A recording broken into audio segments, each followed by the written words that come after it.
अस्सलाम वालेकुम।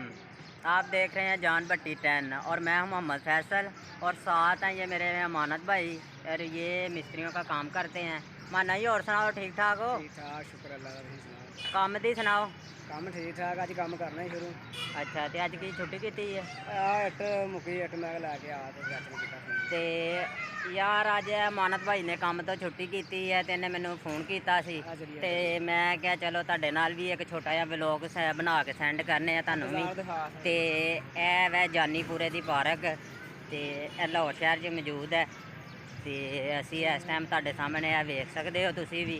तो तुहानू बाहर बाज़ार लग्गा एक, वो भी तुहानू वहाने परली साइड से बाज़ार लग्गा तो वो भी जाके तुहानू थोड़ा बाज़ार भी वहाने।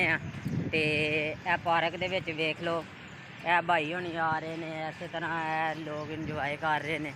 तो यह जानीपुरे की पार्क है। तो तुहानू मजीद अच्छे पार्क सारे वहाने छोटी जी पार्क है। तो यह तुसीं वेख सकते हो। तो बाहर का भी तुहानू निज़ाम वहाने बाहर नूं असीं जा रहे हैं। तो आया बाहर जाके थोड़ा जिहा रिव्यू दे के आने हैं ना। तो यह हुण तुहानू असीं बाहर का माहौल वहाने। यह वेखो जी, यह पार्क के बाहर लग्गा है बाज़ार। तो होर चाचा जी ठीक हो?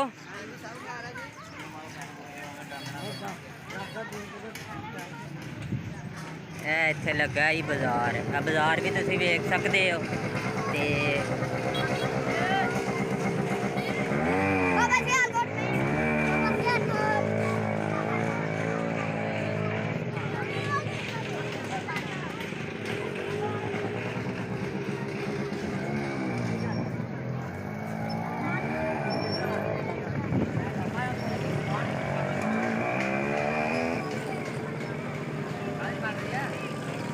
वीडियो बन रही है।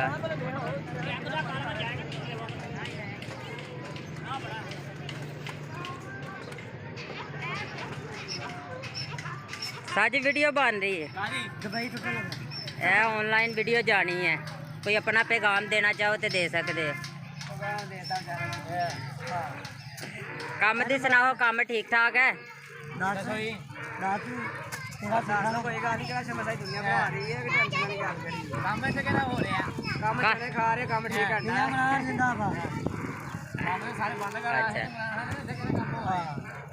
लो यार तुसी भाई दी भी गल्लां सुनिया ने कि कहंदे ने ते कारोबार दा मतलब स्लो ही जा रहा है। ते तुहानू मजीद है वेख लो, इत्थे बाजार लग्गा ते चल आया यार हैं। वो सानू जिन्नी क चाहिदी उन्ना क हो गया। ते यह जानीपुर पार्क दे असीं विच आ गए हैं दोबारा। यह तुहानू विखाया पार्क दा माहौल ते बाहर बाजार भी तुहानू दिखाया। ते माना ही कोई जांदे जांदे अपना पैगाम देना चाहो।